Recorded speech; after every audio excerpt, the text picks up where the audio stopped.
Assalamualaikum. Waalaikumsalam. Saya Ahmad dari Universitas Azhar, Fakultas Psikologi.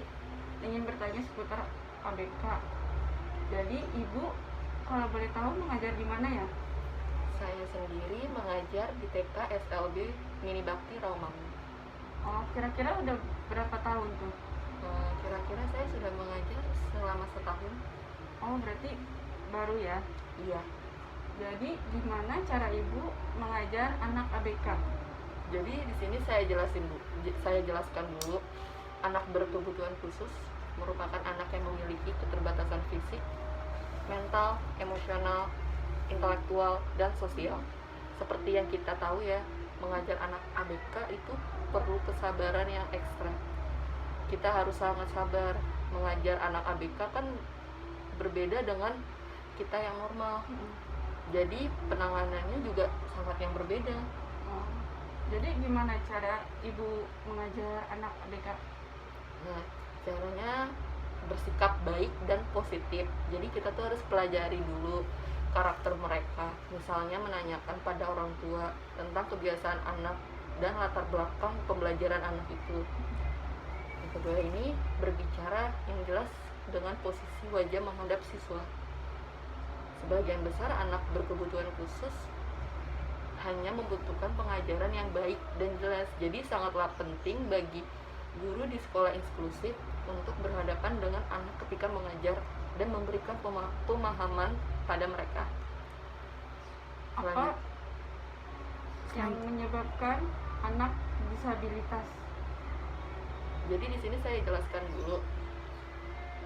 Disabilitas itu disebabkan oleh penyakit, kecelakaan, keturunan, dan tidak menular. Misalnya infeksi pada mata atau telinga yang dapat menyebabkan hambatan pada anak untuk mendengar atau melihat. Lalu cara apa lagi yang Ibu lakukan dalam pengajaran anak ABK? Lebih fleksibel. Jadi mengajar anak berkebutuhan khusus menggunakan metode yang beragam untuk membuat anak mengerti dan menguasai kemampuan baru. Misalnya, jika anak menolak pisah dengan orang tuanya, maka bawa orang tuanya ikut beraktivitas selama beberapa menit untuk mengurangi kecemasan anak. Lalu orang tua dapat mundur perlahan. Hindari memberi label pada anak, sekalipun anak tersebut dinyatakan berkebutuhan khusus oleh psikolog. Biarlah anak itu menjadi bank data yang kita simpan rapat. Apalagi kalau label tersebut keluar dari teman-temannya, maka inklusivitas bisa dikatakan gagal.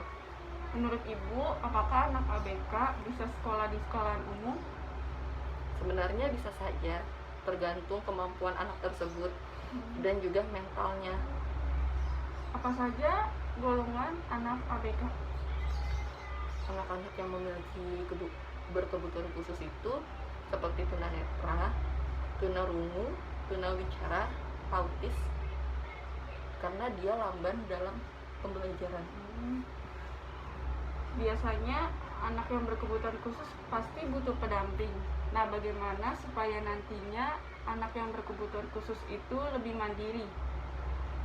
Nah, inilah pentingnya ABK memperoleh kesempatan berinteraksi dengan anak-anak. Pada umumnya anak-anak itu bisa menjadi contoh dan juga supporter. Hal penting lainnya adalah melatih keterampilan hidup. Yang paling dasar adalah tentang diri sendiri, misalnya bagaimana bersuci, memelihara kebersihan dan kebutuhan-kebutuhan dasar yang lainnya. Seperti itu, Bu. Oh, terima kasih ya Bu infonya. Ya, sama-sama. Assalamualaikum. Waalaikumsalam.